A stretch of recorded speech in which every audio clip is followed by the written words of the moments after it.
কর্কট রাশি লগ্নের জাতক জাতিকাদের বছরের শেষ 4-5 মাস অর্থাৎ আগস্ট, সেপ্টেম্বর, অক্টোবর, নভেম্বর ঠিক কেমন যেতে চলেছে দেখুন। অন্যান্য বছরের তুলনায় এই বছরটা কিন্তু পরিবর্তনের বছরের শেষ দিক, মানে বছরের শেষ দিকটা হচ্ছে পরিবর্তনের।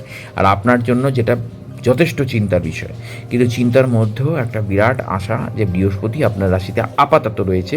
বৃহস্পতি যদিও বেরিয়ে যাবে, বেরিয়ে গিয়ে আবার ফিরে আসবে, কিন্তু ততক্ষণে কেতু অলরেডি ঢুকে যাবে। ফলত সেই জায়গা থেকে দাঁড়িয়ে কর্কট রাশির জাতক জাতিকাদের ক্ষেত্রে আত্মবিশ্বাস, ব্যক্তিত্ব, ভাগ্য, পরিবার, ভবিষ্যৎ পরিকল্পনার ক্ষেত্রে বড় পরিবর্তনের সম্ভাবনা তৈরি হচ্ছে। 31 অক্টোবরের পর বৃহস্পতি অর্থের ঘরে চলে যাবে, মানে সেকেন্ড হাউসে চলে যাবে। আর 5ই ডিসেম্বর রাহু কেতুর পরিবর্তন সম্পর্ক ব্যক্তিগত জীবনের নতুন সমীকরণ তৈরি করতে পারে।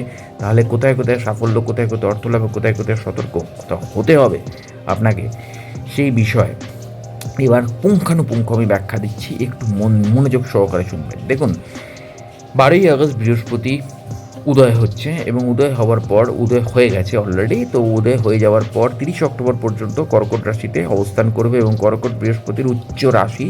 ফলে কর্কট রাশির জাতক জাতিকাদের জন্য এই সময়টা আত্মবিশ্বাস, ব্যক্তিত্ব, জ্ঞান, সিদ্ধান্ত গ্রহণ এবং জীবনের নতুন দিক বেছে নেওয়ার ক্ষেত্রে বিশেষ গুরুত্বপূর্ণ। মনে রাখবেন, কর্কট লগ্নের ক্ষেত্রেও কিন্তু অনেকাংশে প্রযোজ্য এবং ম্যাক্সিমামটি কর্কট লগ্নের ক্ষেত্রেই প্রযোজ্য, কর্কট রাশির ক্ষেত্রে অনেকাংশে প্রযোজ্য। তো এক্স্যাক্টলি কর্কট, আপনি যদি লগ্ন জেনে থাকেন লগ্নটাই শুনুন, রাশি লগ্ন না জানলে রাশি হিসেবে ধরেও চলতে পারে। তো এক্স্যাক্টলি ব্যক্তিত্ব, জ্ঞান, সিদ্ধান্ত, চাকরি পরিবর্তন, ব্যবসা সম্প্রসারণ, বিয়ে, উচ্চশিক্ষা বা নতুন কোনো ব্যক্তিগত উদ্যোগ, সব কিছুতেই নিজের উপস্থিতি এবং আত্মবিশ্বাস গুরুত্বপূর্ণ ভূমিকা নেবে।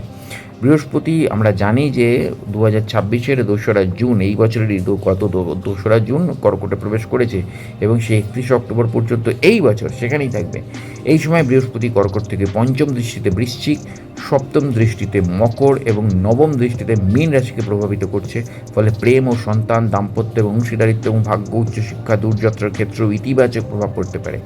অবিবাহিতদের জন্য সম্পর্কের সম্ভাবনা বাড়তে পারে, ব্যবসায়ীদের জন্য নতুন পার্টনার বা ক্লায়েন্ট আসতে পারে এবং ছাত্রছাত্রীদের উচ্চশিক্ষা এবং প্রতিযোগিতামূলক পরীক্ষার নতুন সুযোগ তৈরি হতে পারে। তবে একই সময় শনি মীন রাশিতে অর্থাৎ কর্কট থেকে নবমভাবে অবস্থান করছে এবং 27 জুলাই থেকে বকরি। ফলে ভাগ্যের উপর পুরোপুরি নির্ভর না করে নিজের পরিশ্রমকে সামনে রাখতে হবে।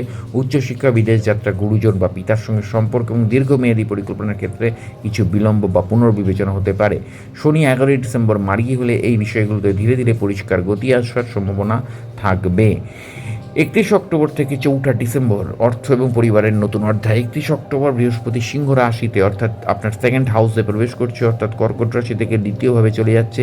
এই পরিবর্তনটি অর্থ সঞ্চয়, পরিবার, বাক্য এবং মূল্যবোধের ক্ষেত্রে অত্যন্ত গুরুত্বপূর্ণ।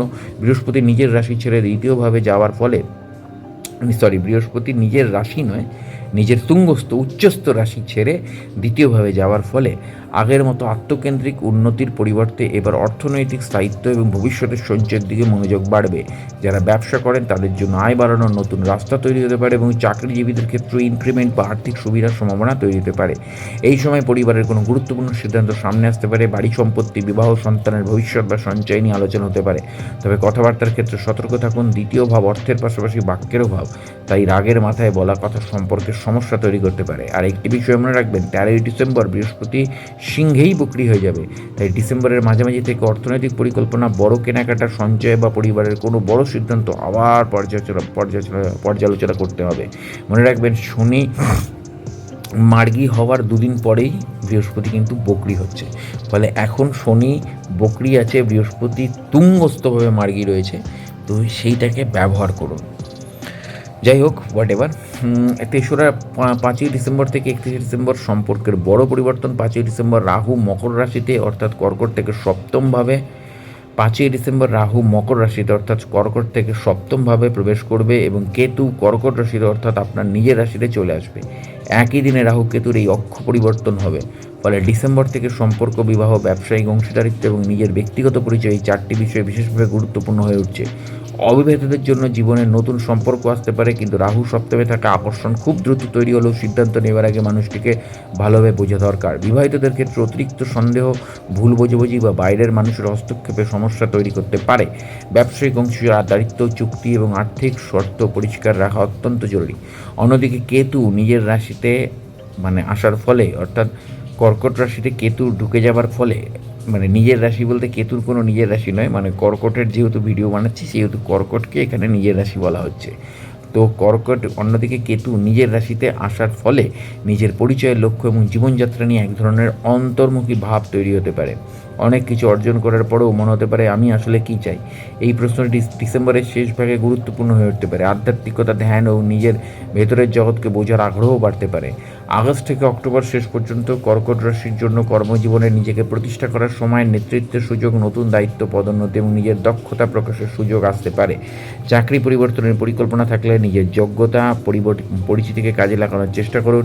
31 অক্টোবরের পর অর্থনৈতিক লাভের দিকে বেশি মনোযোগ থাকবে। চাকরিতে বেতন বৃদ্ধি, ইনসেন্টিভ, আর্থিক সুবিধা অথবা পরিবারের আর্থিক ব্যবস্থার উন্নতি হতে পারে। ডিসেম্বরের পর কর্মক্ষেত্রে পার্টনারশিপ বা ক্লায়েন্ট ভিত্তিক কাজ বাড়তে পারে, তবে লিখিত চুক্তি ছাড়া বড় সিদ্ধান্ত নেওয়া ভালো নয়। লিখিত চুক্তি ছাড়া বড় সিদ্ধান্ত একদম নেওয়া উচিত হবে না। ব্যবসায়ীদের জন্য আগস্ট অক্টোবর নিজের ব্র্যান্ড পরিচিতি বাড়ানোর অত্যন্ত ভালো সময়। নিজের নামে ব্যবসা, ব্যক্তিগত ব্র্যান্ডিং, নতুন পণ্য বা পরিষেবা চালু করার ক্ষেত্রে আত্মবিশ্বাস বাড়তে পারে। 31 অক্টোবর বৃহস্পতি দ্বিতীয়ভাবে যাওয়ায় অর্থ সঞ্চয় এবং আয়ের উপর গুরুত্ব বাড়বে। পরিবারের সাহায্যে ব্যবসা বা পারিবারিক সম্পদ থেকে সুযোগ সুবিধা পাওয়ার সম্ভাবনা থাকছে। তবে ডিসেম্বরের মাঝামাঝি বৃহস্পতি বক্রী হবার পর বড় বিনিয়োগের সিদ্ধান্ত পুনর্বিবেচনা করা ভালো। প্রেম এবং দাম্পত্য, আগস্ট থেকে অক্টোবর পর্যন্ত বৃহস্পতি নিজের রাশিতে অবস্থান এবং সপ্তম দৃষ্টি মকর রাশিতে পড়ায় বিবাহ এবং সম্পর্কের ক্ষেত্রে শুভ সম্ভাবনা রয়েছে। অবিবাহিতদের জন্য পরিবার সম্মত সম্পর্ক বা বিয়ের আলোচনা এগোতে পারে। কিন্তু 5ই ডিসেম্বরের পর রাহু সপ্তমভাবে চলে আসায় সম্পর্কের ক্ষেত্রে পরীক্ষা শুরু হতে পারে। আকর্ষণ বাড়লেও ভুল বোঝাবুঝি বা অতিরিক্ত প্রত্যাশা তৈরি হতে পারে। বিবাহিতদের উচিত সঙ্গীর সঙ্গে সরাসরি কথা বলা এবং তৃতীয় ব্যক্তির কথায় সম্পর্কের সিদ্ধান্ত না নেওয়া। পরিবার এবং সন্তান, 31 অক্টোবরের পর দ্বিতীয়ভাবে বৃহস্পতি থাকায় পরিবারকে কেন্দ্র করে শুভ ঘটনা ঘটতে পারে। বাড়িতে বিবাহ, সন্তানের সাফল্য, নতুন সদস্যদের আগমন অথবা কোনো বড় পারিবারিক সিদ্ধান্ত সামনে আসতে পারে।